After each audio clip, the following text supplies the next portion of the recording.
There's no point to these without real-life application. Don't just talk about your philosophy, embody it.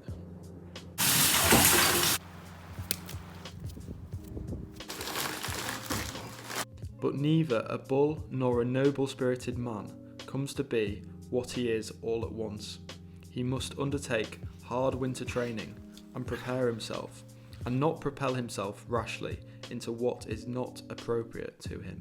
In that quote, that was Epictetus saying that we need to endure hard winter training. So what the Stoics advocated was engaging in acts of voluntary discomfort, so foregoing opportunities to experience pleasure. And the Stoics believed foregoing pleasure is not to torture ourselves, but they believed that pleasure had a dark side.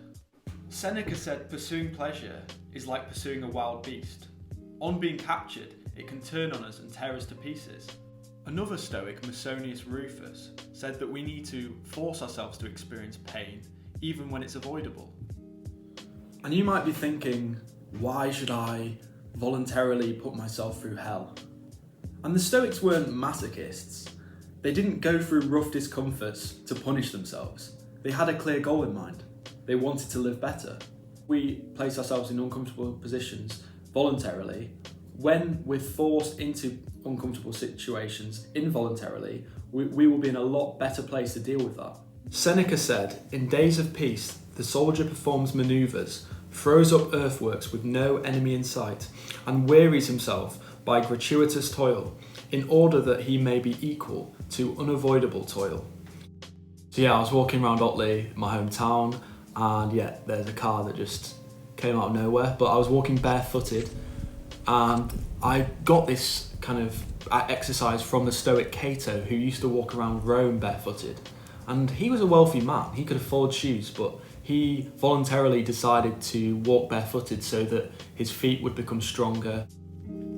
So we're taking an ice bath here, and the Stoics used to actually practice this exercise. Seneca used to write to Lucilius talking about his daily routine, and he said, a great lover of cold baths who used to celebrate the new year by taking a plunge into the canal. So the Stoics actually practice this, and there's a lot of health benefits for taking cold showers, ice baths. It can alleviate depression, anxiety, it strengthens your immune system, it strengthens your ability to feel pain and sit with that pain. There's just a whole host of different benefits, and I have to say it's very difficult, and every fibre of your body does not want to be in there. You want to get out, but you have to be comfortable with not being comfortable, and that's the purpose of this exercise really. But it has a whole host of benefits. So exercising is a form of voluntary discomfort, and the Stoics didn't believe we should exercise for vanity's sake, but because exercising leads to a more self-disciplined mind. It increases our ability to endure pain. It increases our body's ability to react to disease, and it just makes us more robust mentally and physically.